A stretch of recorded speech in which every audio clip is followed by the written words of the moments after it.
marbling ng baka. Dali lang. Sige, Storbo lang ako kuya. Pag mataga yung kamay Ayan. mo dyan, sige. Oh, ayan. Ikakaldereta ko yan. Di ba? Kaganda. Marbling na. Oh, napakaganda. Oh. Laman, taba. Laman, taba. Ibig sabihin, maganda to. Mabilis lumambot. Ayan. Okay, okay. Ayan. Ito, 2 malaki. kilo yan at 200 grams. Ito naman, 2 kilo pang minuto. Ayan. Ngayon, meron tayong 1/4 na atay para sa minudo. Isama mo to sa plastic ha. Oo. Matt, umayos ka. Isama mo to sa plastic. Oo nga. Very good.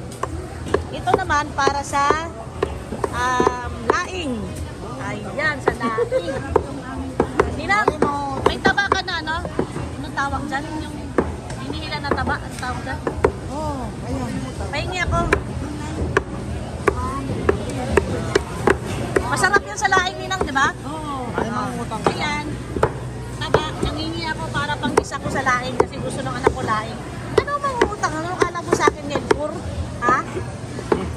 Ito galit na galit sa utang eh. Puro si utang eh. Ay, binibenta ba yan? Ay, hindi ako nagsabi. Yan lang, yan lang, yan lang. Pang-isa lang. 29. Yan lang. Durog-durogin mo lang yan. Gilay ko na lang kaya. Pwede naman. Ito naman scrap meat para sa aso ko. Ayan. Kaya maganda na, Kahapon hindi ako nakakuha ng scrap meat. kaya maganda namin longganisa, tinatanggalan ng ganyan. Sabihin mo. Yan, tinatanggal. Oo, yan. Oo. Lahat sa mga sa baboy, hindi sinasama Kaya pala maganda ang baboy nila. Tignan nyo. Oo, Yan. nililinis. Yan, nililinis pala nila. Ayan ang mga pinagtanggalan, no? Oo, yan. Sa iba kasi hindi na tinatanggal yan kasi syempre dagdag. Dagdag timbang. Oo, Ayan. dagdag timbang. Tapos na ang kaldereta. Ay, ito! Pasok ko sa loob. Ayan. Ito, minudo. Tapos na rin.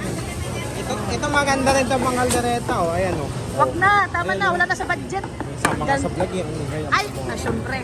Ito din. Maganda rin to. May kasamang buto.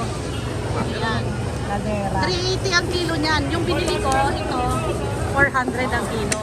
Ayan, ang dami ng scrap meat. Para sa atin mga doggy-doggy. Parang wala si Chico, ano? Ayan. Ano yan? 100 yan. Ito kadami 100. Nakalimutan ko na naman yung ano ko. Ano kasi vlogging nga sa utak mo eh. Nakalimutan ko na naman yung eco bag ko. Eco bag ko, nakalimutan ko na naman. Hindi, nagmamadali kasi ako dahil maulan na. Wala na. Tingnan mo pa may bagyo. Teka lang. Okay na yan. Tingnan Teka. mo pa may bagyo ngayon. May makalabas. Okay guys. See you later. Magbabayad muna ako ng atraso ko.